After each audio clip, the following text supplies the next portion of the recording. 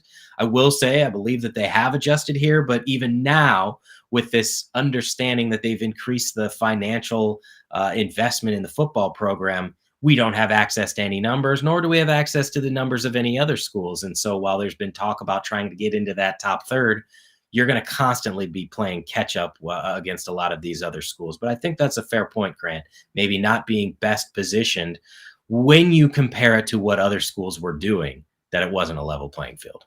Well, and I remember Greg Gard's early comments on this too, and I think basketball's adjusted, but I remember Greg Gard talking about it. I think UW operated under the actual spirit of name, image, likeness. You're going to come here and we'll try to open doors for you to make money. But I don't think the university ever early on thought, well, we're just going to cut people checks. It's NIL. Right. That's exactly right. Look, I had conversations at my previous employer when the Varsity Collective started with people at the Varsity Collective, and it was very clear. This is not a pay for play. Okay. You come here. And I think even then the football staff, it wasn't, the first conversation wasn't about NIL. It was about you come here if it's a good fit and a good opportunity, and then you earn the opportunity to make that money by what you do on the field. That was the strategy. And I can't fault Wisconsin in that moment for thinking that, right? I get it. But they were competing against other schools that had an entirely different thought process, and you're trying to win games against those programs, and it's extraordinarily difficult. So, yes, it has changed a lot. But I'd also say NIL in general has changed a lot. I mean, I can remember the days not so long ago where if the basketball program was going to lose a player and that player wanted $750,000 or $1 million, it was like, what are we doing here? We can go get 2 or 3 players for that price. Yeah. And now you wouldn't blink at paying someone 7 figures. And you're not going to do it for every dude on the roster. You also now have access to revenue sharing and perhaps increased money from an NIL pool above the cap. But I'm saying all that just to reference how much stuff has changed in a few short years. And so I think it's been difficult to plan, but Wisconsin didn't do itself any favors by doing this approach when other schools were doing it differently. And now it's fully pay for play. Like, we can acknowledge it once you have revenue sharing. That's exactly what it is. I almost think it was a noble point of view on what was beginning in NIL. It was the spirit of NIL. I don't think it was out of laziness. I don't think it's that they didn't care. I think they took NIL at face value, which maybe you could argue college athletics would be better off if that's what it was. You know what I mean? It just got so wet and wild so fast. Jesse Temple is here, Badger Connect, the camp. So Marcus Sedberry's taking over in the interim. Just before we talk about how long he could be in the interim, and I want to ask you about what's going to happen at Chancellor too, you know, any knowledge or any frame of reference you can give us, but just about Marcus Sedberry, the guy, a reason to think he's good at this. Give me a pro, and then give me a question that you might have about him doing this job for however long. You know, I've had an opportunity to talk to him a handful of times, so I'm not going to pretend like I know him. And as I caution when I talk to athletes or when I'm on shows sharing my insight into athletes, I only know them in one capacity, in an interview setting. Having said that, we had a chance to talk to him, a handful of reporters, in January when Wisconsin's transfer portal situation was unfolding, and they had signed 20-something players in the early going. They weren't totally finished, but it was to provide some insight into what Wisconsin had done here during this particular portal window. I think he's incredibly intelligent. I think he's incredibly well-spoken. He certainly has a lot of knowledge. I mean, he's been the general manager for the football program for the past year and is the one who's been responsible for having the conversations with the agents and trying to come up with a strategy based on whatever salary cap Wisconsin has, and you slot in players. He's got experience in athletic departments at different colleges, Baylor and Arkansas. He briefly worked for the Philadelphia Eagles. So he has a lot of experience, but I don't know how that translates to an interim athletic director. Now, he's been at Wisconsin since 2022, certainly familiar with Chris McIntosh, extremely familiar with Luke Fickell in the football program. So it's hard to know how long he'll be in this role, but I think you're looking at this and saying, that's a lot of job responsibilities, because he has a couple other titles too. And Fickell acknowledged that depending on how long this goes, they may have to rethink what they do with the general manager job, because that's a full-time job in itself. But I will say, I think he's got an understanding of Wisconsin, certainly knows what it's like to be an athletic administrator. And I guess it makes some sense, but we'll see how long this actually lasts until they find a full-time athletic director. So my framework for chancellor, athletic director, coach is kind of like, I think of this in NFL terms, where ideally you want the general manager to hire the coach to have stake in the quarterback. So everybody in the hierarchy feels like, that's my guy, I'm with him, right? So you want the GM to hire the coach to be there for the start of the quarterback. How is UW going to handle this? Because at some point, Mnookin's leaving it's Columbia, correct? She's going to the East Coast. So they'll need a new chancellor. I want that chancellor to feel like the AD is my guy, and I want the AD to feel like the coach is my guy. How do they go about this over the next calendar year or so? It's a great question. I mean, it's April right now. So I wonder, I feel like they need to have this in place by the next school year. Okay. That's what, 4 months or so. Okay. So the fall. Yeah. I mean, it would be ideal, I suppose, if you can find the chancellor and then the athletic director, if it works out. I know that Jennifer Mnuchin's letter that she put out, or statement about what's going on, she said that the interim chancellor is going to be responsible for determining the timeline and for the hiring, everything that goes into the athletic director. I don't know what the timeline is for the chancellor situation. I do think, though, that it would behoove Wisconsin, and I imagine this is what they'll do, to take their time until they find the right athletic director. I can't speak to the chancellor situation. I covered the athletic department, and so have a lot more familiarity with perhaps the AD and the coaching situation and all of that stuff. You can either try and expedite this process and say, we need someone in here now so we can have structure, so we can try and fix a lot of these issues. But then are you doing yourself a disservice by not fully vetting everybody that you need to and seeing who could be available? Because I would say this about the football coach, but you can't mess this up. You got to get the right AD in place, and whatever may happen with football is going to happen. I think this year 4 was make or break for Fickell, whether McIntosh was here or not. Certainly having McIntosh in your corner has helped. It's gotten you to this point, but you need to make the right AD hire, and you need, I think, the ideal scenario for Wisconsin from an AD standpoint, as I see it, is someone who's already got experience as an AD. I don't know how easy that's going to be if it's already at a Power 4 program and they feel like maybe they've got more stability than Wisconsin has because there are so many issues going on. But I think having a first-time AD with as much at stake and with as much responsibility as there is, it better be the absolute perfect candidate. So I'll be very intrigued to see what Wisconsin does with that role, because we forget, or maybe we don't, you had 2 legends precede Chris McIntosh as athletic directors. You had Pat Richter and you had Barry Alvarez, and they both have statues outside the football stadium. And McIntosh's tenure was the shortest tenure by an AD since Abe Sponberg in the late 80s, because he got fired by Donna Shalala when all the change began to happen at Wisconsin in the athletics department. I know there's a lot that's unknown with the administration, and it's messy. I appreciate any guidance and any insight that you can give us. I think your best Badger bites, let's close with this, are the ones, and I think you've said this too, where you're sitting down watching film with an athlete or a coach. So you've done that this week with Vinny Anthony. Can you tell us about this? It sounds like you're saying the best Badger bites aren't the ones when I suit up as a hockey goalie and fall on my ass 6 times. Here's the thing, Jesse. You know me. Now, maybe some of your subscribers love that. I'm such a discerning consumer. I like the high level. I understand. You want highbrow. Intellectual content. Yeah. I get it. Yeah. So thank you for that. The Badger bites this week. I sat down with Vinny Anthony, who just completed his Badgers career, and we're now 8 days from the NFL draft starting. Obviously, that's a 3-day-long process. And so we looked at a handful of plays that really encompassed his entire Wisconsin career and highlighted his versatility. And he broke down what he saw, and we talked about all the offenses he's played in at Wisconsin. When I put together the little blurb introducing this video, I did not realize this. He was here for 3 head coaches, Jim Leonard being one of them as the interim, 4 wide receiver coaches. Okay. He had a different wide receiver coach every year. He had 3 offensive coordinators, 9 quarterbacks started when Vinny Anthony was a player here for 4 years. So he went through a lot of change. But I think it's really cool. He's got a great personality for any Badgers fans who watched him over his 4 years. And I will say, just to tease, the next one we have is with Mason Reiger, which is another really cool video. Both those guys represented Wisconsin at the Combine, and I'm interested to see what happens with them in the draft. Yeah, leading up to the draft next week, which kind of feels like it came out of nowhere. This has been a sneaky draft that's kind of snuck up on us. So, and I guess we'll wait for Nolan Winter's announcement whenever that comes. We don't need to get into basketball. I almost kind of forgot. Oh, yeah, we're still kind of waiting on that. Jesse, appreciate your time. We'll chat next week. Thank you, Grant. Talk soon.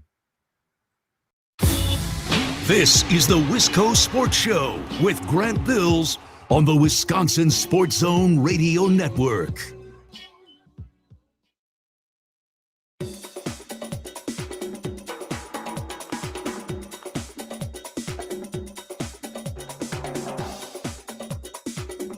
The Wisco Sports Show will resume in 3 minutes.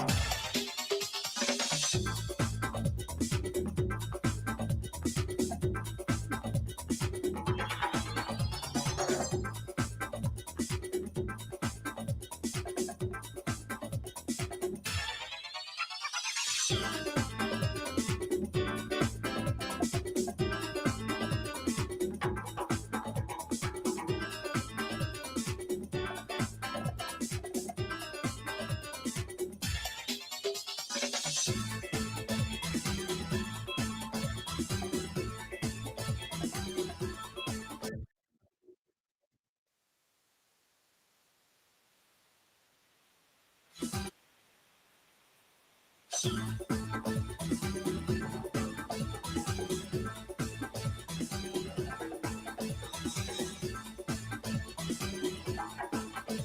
Wisco Sports Show will resume in 2 minutes.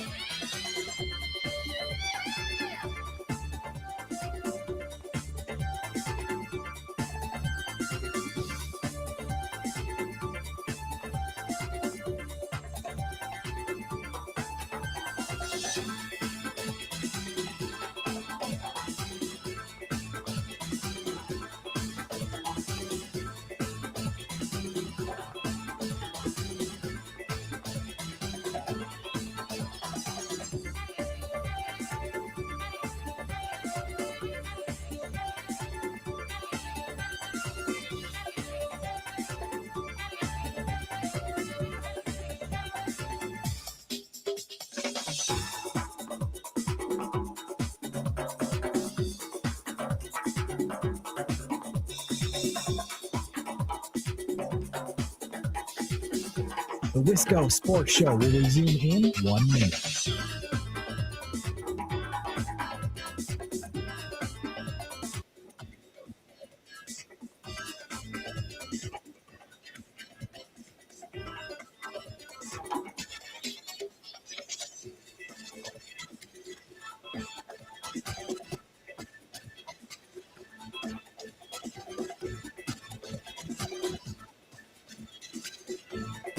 The Wisco Sports Show will resume in 30 seconds.